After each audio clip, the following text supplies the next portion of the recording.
नमस्कार दोस्तों, आज मैं आपको सुनाने जा रही हूँ अंतिम समय में एक पत्नी ने अपने पति से क्या मांगा। पापा, डॉक्टर जवाब दे चुके हैं। अम्मा कुछ दिनों की ही मेहमान है। बेटी रोजी ने अपने पिता राम प्रकाश जी से कहा। राम प्रकाश जी ने तो कुछ सुना ही नहीं। उनके कानों में तो डॉक्टर साहब के शब्द गूंज रहे थे। अब आपकी पत्नी कुछ समय की ही मेहमान है। हो सके तो उनकी अधूरी ख्वाहिशें पूरी करने की कोशिश करें। उन्हें जो अच्छा लगता है वह खिलाएं पिलाएं। राम प्रकाश जी अपनी पत्नी को घर ले आए और उनकी देखभाल में लग गए। अब इस उम्र में उन्हें अपनी पत्नी की कीमत समझ आ रही थी। जब वह जाने की तैयारी में थी, डॉक्टर के कहे अनुसार वो उनकी हर ख्वाहिश पूरी करने के लिए बेचैन थे।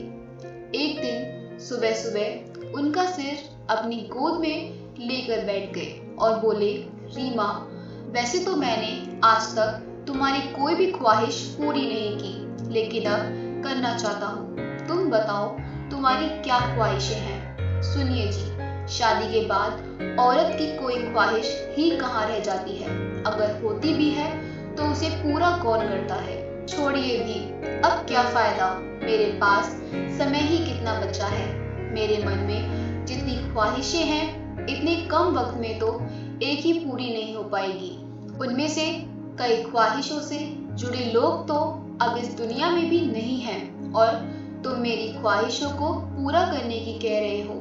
राम प्रकाश जी बोले, मुझसे जो बन पड़ेगा वह मैं जरूर करूँगा।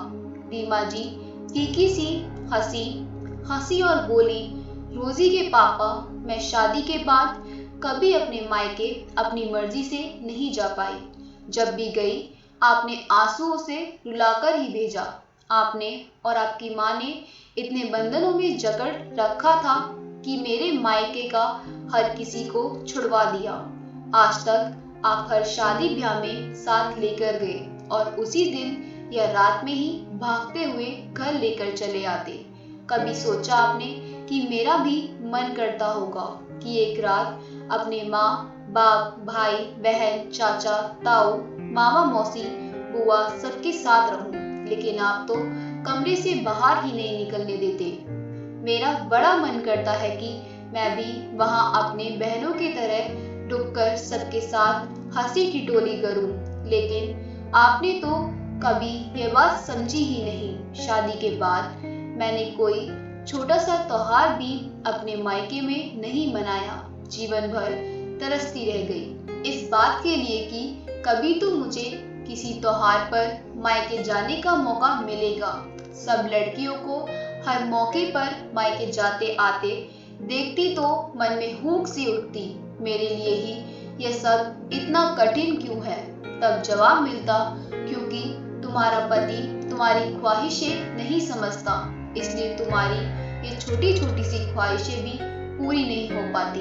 अब आप ये बताएं कि आप मेरी यह ख्वाहिश पूरी कर पाएंगे, क्योंकि अब ना तो माता पिता रहे ना वो भाई बहन रहे जिनके साथ समय बिताने का मन करता था। जब ब्याह कर आई तो बड़ा मन करता कि आप मुझे कहीं घुमाने फिल्म दिखाने ले जाएं, लेकिन आते ही घर गृहस्थी की बागडोर मेरे हाथों में सौंप दी। आज्ञाकारी बेटा बनने के चक्कर में आपने हमेशा मेरी छोटी सी छोटी ख्वाहिश को नजरअंदाज किया। अपने मन की बात किससे कहने जाती, सब कुछ अंदर ही अंदर चलता रहता, लेकिन आपने कभी पूछा तक नहीं। आपको याद होगा कि मेरी बड़ी ख्वाहिश थी कि हम लोग फोटो स्टूडियो चलकर एक फोटो खिंचवाएं, लेकिन जब आपसे कहा तो आपने साफ मना कर दिया। आजकल सब लोग मोबाइल में फोटो खींच लेते हैं, लेकिन मेरी तो एक फोटो भी आपके मोबाइल में नहीं मिलेगी, क्योंकि जब भी साथ में फोटो खिंचवाने को कहती आप हमेशा मना कर देते। अब मेरे जाने के बाद ढूंढते रहना हमारी फोटो, कहीं नहीं मिलने वाली। अब आप मेरी ये ख्वाहिश पूरी कर पाएंगे जब मैं मरने वाली हूँ। मैं कभी कुछ अच्छा पहनती तो मन करता कि आप भी बाकी पतियों की तरह मेरी तारीफ करें, लेकिन आपको तो निगाह उठाकर देखने की भी फुर्सत नहीं रहती। कभी कुछ अच्छा बनाती तो सभी तारीफ करते, आपकी तरफ बड़ी आस के साथ देखती, लेकिन आप देखकर भी अनदेखा कर देते। जिंदगी भर आपकी तारीफ के लिए तरसती रह गई, लेकिन आप कभी मेरे स्त्री मन को पढ़ ही नहीं पाए। मेरा आत्मविश्वास तक चला गया। मुझे लगता कि शायद मैं दुनिया की ऐसी औरत हूँ जिसके अंदर कोई खूबी नहीं जो अपने पति को रिझा सके। मेरी ख्वाहिशें कोई बहुत बड़ी बड़ी भी नहीं थी, बहुत छोटी छोटी सी थी जो मन के अंदर ही दबी रह गई। कहते कहते रीमा जी की सांस फूलने लगी तो राम प्रकाश जी ने उन्हें पानी पिलाया, जिससे कुछ देर के लिए वो शांत हो गई और बोली, अब मेरे मरने के बाद आप मेरी एक ख्वाहिश जरूर पूरी कर देना, मुझे खूब सजाना, मेरी मांग अपने हाथों से भरना और हमेशा खुश रहना, बस यही मेरी आखिरी ख्वाहिश है। एक बात और, रोजी के पापा, जीवन साथी की ख्वाहिशें पूरी करनी है तो जीते जी करिए, ऐसे मरते समय पूछकर उसका मजाक मत उड़ाइए, कहकर रीमा जी ने अंतिम सांस ली और हमेशा के लिए खामोश हो गई।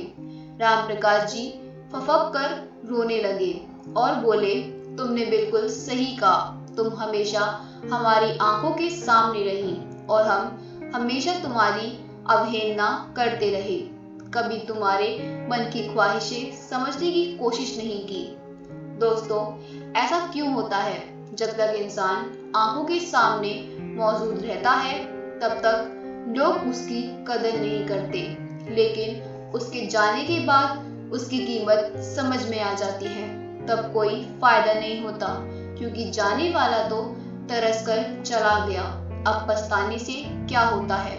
दोस्तों, आशा करती हूँ कि आपको यह कहानी अच्छी लगी होगी। अगर आपको हमारी ये कहानी अच्छी लगी हो तो हमें कमेंट करके ज़रूर बताएं और हमारी वीडियो को लाइक ज़रूर करें। और अगर आप हमारे चैनल पर नए हैं तो आप हमारे चैनल को सब्सक्राइब करके हमें सपोर्ट करें, क्योंकि हमें आपके सपोर्ट की बहुत ज़्यादा ज़रूरत है। आपका बहुत बहुत धन्यवाद।